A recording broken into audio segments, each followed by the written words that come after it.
I was 17 years old when I walked into my house after school and realized my family had erased me from their lives without a single goodbye. The living room was empty, the TV was gone. The family photos had disappeared from the walls, leaving pale squares behind like scars. Every cabinet in the kitchen stood open, stripped bare, and sitting alone on the counter was a folded piece of notebook paper with my name written across it. I remember my hands shaking as I opened it because some part of me thought maybe there had been an emergency. Maybe someone got hurt, maybe they had to leave suddenly and were coming back. Instead, the note only had 4 words written in my mother handwriting. "You will figure it out." That was it. No explanation, no address, no apology, nothing. I stood there staring at those words until they blurred together. I kept waiting for my parents to walk through the front door laughing like this had all been some horrible joke. But the silence in that house felt too final, too cold. My bedroom was still there because apparently they did not care enough to even clear it out. My clothes hung untouched in the closet. My backpack sat by the couch where I had left it that morning. Everything else was gone. I spent the first hour calling their phones over and over again, straight to voicemail every time. I called my younger brother Tyler too, but his phone was disconnected. I sat on the kitchen floor holding that stupid note while the sun went down outside, trying to figure out what I had done so wrong that my own family could leave me behind like trash they forgot to take out. The truth was, part of me was not even surprised. Hurt beyond words, yes, but surprised not really. My family had spent years teaching me that love from them always came with conditions. I was useful when they needed something, invisible when they did not. When I was 13, I spent 2 days teaching myself how to bake because my mom had complained nobody ever did anything thoughtful for her birthday. I used allowance money to buy ingredients and stayed up late decorating the cake myself. I remember being so proud carrying it into the kitchen the next morning. She took one bite, wrinkled her nose, and laughed. "This cake is clumpy, Olivia." That was the entire reaction. At 15, I practically dragged Tyler through algebra so he would not fail finals. I made study guides, stayed up late quizzing him, even skipped hanging out with friends to help him. The day he passed, he shoved me away in the hallway and told me to stop acting like a know-it-all because I was embarrassing him. At 16, my dad sat at the table surrounded by overdue bills looking furious and defeated. I handed him every dollar from my part-time grocery store job because I thought that was what family did. A month later during an argument, he pointed at me and said I contributed nothing to the household. That was my role in that family. I existed to make their lives easier while somehow always being treated like a burden. A week after they disappeared, the landlord knocked on the door. That was when I learned they had moved to states away and canceled the lease early. He gave me 7 days to get out. I remember nodding like I understood while my chest tightened so badly I thought I might pass out. I had no money except a few $100s hidden in a shoebox, no relatives nearby, and no idea how to survive alone at 17. For the first few nights, I bounced between classmates' couches pretending my parents were dealing with some complicated family emergency. After 3 days, people started asking questions I could not answer. I could see the discomfort in their parents' faces whenever I walked into the room. Nobody wanted responsibility for the abandoned kid. Eventually, I rented the cheapest storage unit I could find and started sleeping there at night. I would sneak in after closing, curl up beneath an old blanket, and set alarms so I could leave before employees arrived in the morning. The concrete floor wrecked my back, the darkness felt suffocating. Every sound made me panic somebody would discover me and throw me out. I showered at the YMCA using a day pass someone gave me out of pity. I ate peanut butter straight from the jar because it was cheap and filling. Breakfast, lunch, dinner, peanut butter and tap water. Some days I walked around with hunger cramps so bad I felt dizzy. During the day, I sat at library computers applying for jobs while pretending everything was normal. I learned how to smile even when I had barely slept. Learned how to answer questions without revealing too much. Learned how invisible people become once they have nowhere to go. The thing nobody tells you about abandonment is that it changes the way you see yourself. I stopped feeling human after a while. I felt like some stray animal scavenging for survival. Every rejection felt personal. Every closed door reinforced the idea that maybe my parents were right to leave me behind. Then one night, everything shifted because of a diner. It was a rundown place off the highway with flickering neon lights and cracked booths. But they needed a night server badly enough that the manager hired me on the spot. Her name was Denise, She had a smoker voice, sharp eyes, and absolutely no patience for excuses. But she also noticed things. One night during a double shift, I nearly collapsed carrying a tray of coffee. Denise caught my arm before I hit the floor. She stared at me for a long second and asked when I had last eaten something besides toast. I lied badly. She rolled her eyes, shoved a burger into my hands, and told me employees who passed out scared customers. A week later, she found out I did not have stable housing. She never asked questions directly, but she started leaving leftovers in the break room for me. Once, after seeing me nod off while rolling silverware, she let me sleep in the office for 2 hours before my shift. Those small acts of kindness saved my life. I worked constantly after that, diner shifts, cleaning jobs, filing temp work, anything that paid. I saved every dollar obsessively because I never wanted to feel helpless again. I watched free business videos online at the library, read finance books people donated, learned how credit worked, learned budgeting, learned discipline. The hardest part was the loneliness. There were nights I sat in that storage unit staring at my phone wondering if my family ever thought about me, wondering if Tyler missed me, wondering whether my mom ever regretted leaving that note. They never contacted me, not once. Years passed like that. Survival slowly became stability. Stability slowly became ambition. When I was 21, a regular customer at the diner offered me temporary office work helping organize archived files. It paid 3 times more than serving tables. I showed up early every single day and treated that job like my entire future depended on it because honestly it did. That position led to another, then another. I learned it fast, faster than anyone expected. I asked questions constantly, volunteered for difficult projects, stayed late, and absorbed everything people were willing to teach me. By 24, I was freelancing independently. By 26, I launched my own consulting company from a folding table inside a tiny apartment. I still remember my first client. I almost threw up before the meeting because I was terrified they would realize I had no idea what I was doing. Instead, they loved my work and referred me to someone else. The business grew slowly at first. Then all at once, contractors, clients, and actual office space, bigger companies, real money. At 29 years old, I opened my banking app one morning and saw 7 figures sitting in my account. Not fake internet wealth, not rented luxury cars and social media lies. Real savings, investments, retirement accounts. Health insurance, a paid-off condo, security. I burst into tears right there in my kitchen because for the first time since I was 17, I finally felt safe. But success did not erase what happened to me. Trauma has a way of surviving even when your circumstances improve. I still panicked whenever unknown numbers called. I still hoarded groceries sometimes because part of me feared running out of food again.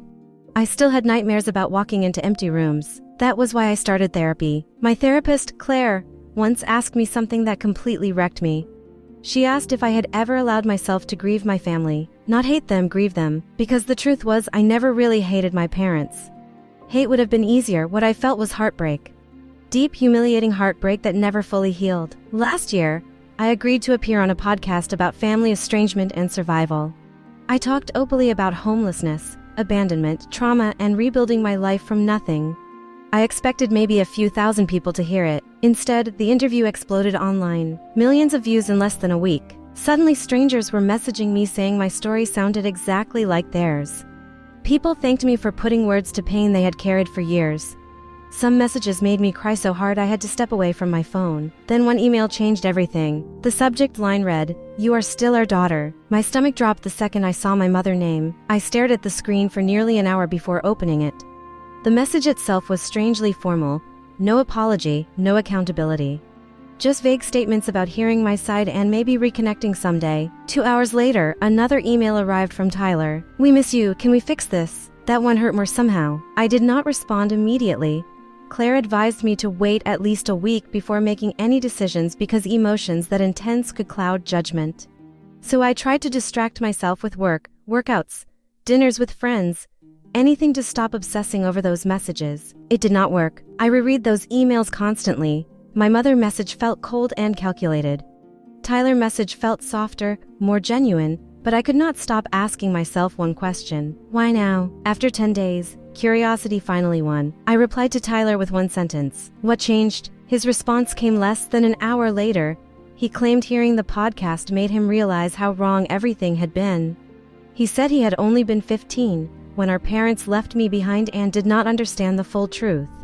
He said he had looked me up online over the years but felt too ashamed to contact me. Then came the part that made my stomach twist. Their finances were struggling. His wife was pregnant, medical bills were piling up. There it was, the real reason. I stopped responding for another week. Then my mother sent old family pictures. Beach vacations, snow days, birthday parties. Tiny snapshots of happiness that felt fake now, like scenes from someone else's childhood. At the bottom of the email she wrote, "We made mistakes, we want to make amends." Claire told me closure sometimes requires confrontation, not reconciliation, just truth. So eventually I agreed to meet Tyler alone at a coffee shop halfway between our cities. I almost canceled 3 times before walking through those doors. He looked older, tired, nervous.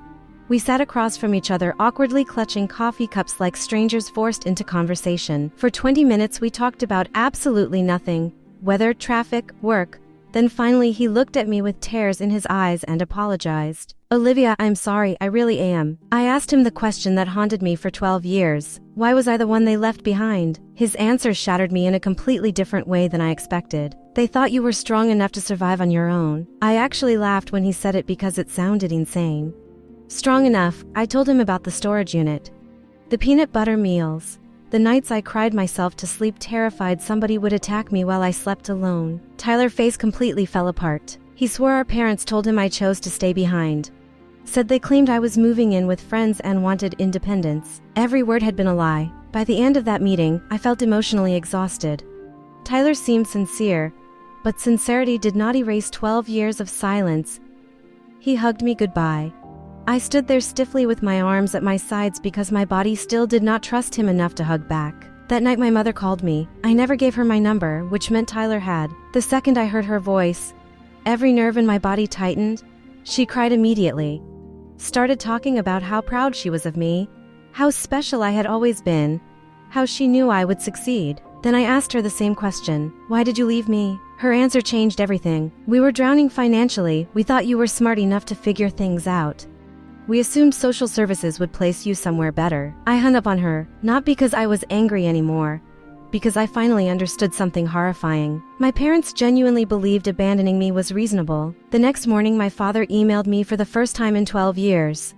He did not apologize once, instead he listed debts.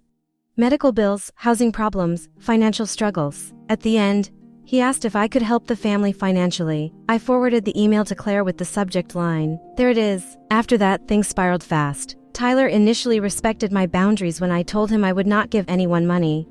Then suddenly he started guilt-tripping me too. Talking about family loyalty, sacrifice, responsibility. Every childhood trigger inside me lit up instantly. Claire helped me realize something important. My brother was both victim and participant. He had suffered under our parents too, but he also benefited from my abandonment. Both things could be true. I tried distancing myself, but my parents escalated. Calls from unknown numbers, flowers outside my building. Emails blaming me for my mother's stress after she supposedly suffered heart problems, threats about showing up at my apartment. Then one afternoon, they actually did. I heard pounding on my door and looked through the peephole to see both of them standing in my hallway like they still had rights to my life. My mother kept crying through the door saying they loved me. My father demanded I stop acting childish. I sat on the floor shaking while they banged outside my apartment. That was when I finally stopped romanticizing reconciliation. This was not love, it was control. A few days later, Tyler's wife Megan showed up unexpectedly with their daughter. That meeting changed everything again. Megan confessed she only recently learned the truth. My parents had spent years telling everyone I was mentally unstable and ran away after stealing money from them. They painted themselves as devastated victims searching endlessly for their troubled daughter. She showed me social media posts proving it. I felt physically sick reading them. But Megan also revealed something else. Tyler was not actually asking for money for his family. They had insurance. They were stable. The people drowning financially were my parents. Everything clicked into place after that. When my father realized manipulation no longer worked, he became vicious. Threatening legal action, threatening public humiliation, claiming I was defaming them. That was when I hired a lawyer, and things got even uglier. My parents began harassing Tyler after he started distancing himself from them. They showed up at his house repeatedly, broke in one night and stole documents, laptops, family photos. Then came the text message that finally destroyed any lingering doubt I had about them. A picture of Tyler, little girl playing outside. Underneath it were 4 words. This is not over. I cannot fully explain the terror of realizing your own parents are capable of threatening a child to regain control. Something inside me snapped permanently after that. We filed restraining orders immediately. Court day felt surreal. My parents sat across the room pretending to be heartbroken victims while my lawyer calmly presented evidence of stalking, threats, harassment, and intimidation. Then the judge asked the question directly. Did you abandon your 17-year-old daughter and move away without notifying authorities or arranging care? My father tried dodging the answer. The judge forced him to respond. Watching that man finally cornered by consequences felt strangely empty. I expected triumph, instead I mostly felt tired. The restraining orders were granted for 3 years. As we walked out of the courthouse, my mother softly called my name behind me. For the first time in my life, I did not turn around. You would think that was the end, but trauma rarely ends cleanly. Even after the restraining orders, fear lingered. Every strange car outside my building made my pulse spike. Every unknown notification made me tense. One night I realized something while sitting alone in my apartment. I had spent my entire life trying to earn love from people incapable of giving it. That realization changed me more than therapy ever could. A week later, I emailed my parents and agreed to meet them one final time in a public coffee shop. I did not tell anyone beforehand because I needed closure on my own terms. When they arrived, they looked smaller somehow, older, fragile, but the second my father started speaking, the manipulation returned immediately. Your brother turned against us because of you. You owe us after everything we sacrificed. We just want our family back. I finally laughed in his face. Not cruelly, not dramatically, just genuine disbelief. Family, they abandoned me at 17 with a 4-word note. I looked both of them directly in the eyes and told them the truth. You did not lose me today. You lost me 12 years ago, when you decided your daughter's survival was not your responsibility anymore. For once, neither of them had a response. I told them if they ever contacted me, Tyler, or his family again, I would expose every lie publicly. Every fake missing daughter post, every manipulation, every threat. My mother cried harder, my father looked furious. I felt nothing, and that was how I knew I was finally free. Not because I forgave them, not because justice magically healed me, but because their approval no longer controlled my sense of worth. The months after that meeting were surprisingly quiet. No calls, no stalking, no flowers, nothing. Eventually Tyler moved closer to my city with Megan and their daughter Ellie. We started rebuilding slowly and carefully. Therapy helped both of us understand how deeply our parents had shaped our fears and behaviors. Healing was awkward at first. Family dinners felt strange because I never learned what healthy family dynamics looked like. I kept waiting for hidden conditions behind every act of kindness. But over time, something softer began growing between us. Trust, real trust, the kind built slowly through consistency instead of guilt. Last month, Ellie turned 4. We held her birthday party at my condo. Balloons covered the ceiling. Kids ran through the hallway screaming with laughter. Tyler grilled burgers on the balcony while Megan organized presents in the living room. At one point, I stepped into the kitchen alone just to take it all in. My home used to be painfully silent. Empty rooms, locked doors, fear. Now it was loud and messy and full of people who actually wanted me there. I thought about that note sitting on the kitchen counter all those years ago. You will figure it out. And somehow I had. Not in the way my parents meant. I figured out that family is not defined by blood or obligation. It is built through safety, consistency, and love. I figured out that surviving abandonment does not make you unlovable. I figured out that boundaries are not cruelty. And I figured out that healing sometimes means walking away from the people who hurt you, even when they share your last name. I still go to therapy every week. I still struggle with trust sometimes. Unexpected knocks on my door still make my chest tighten.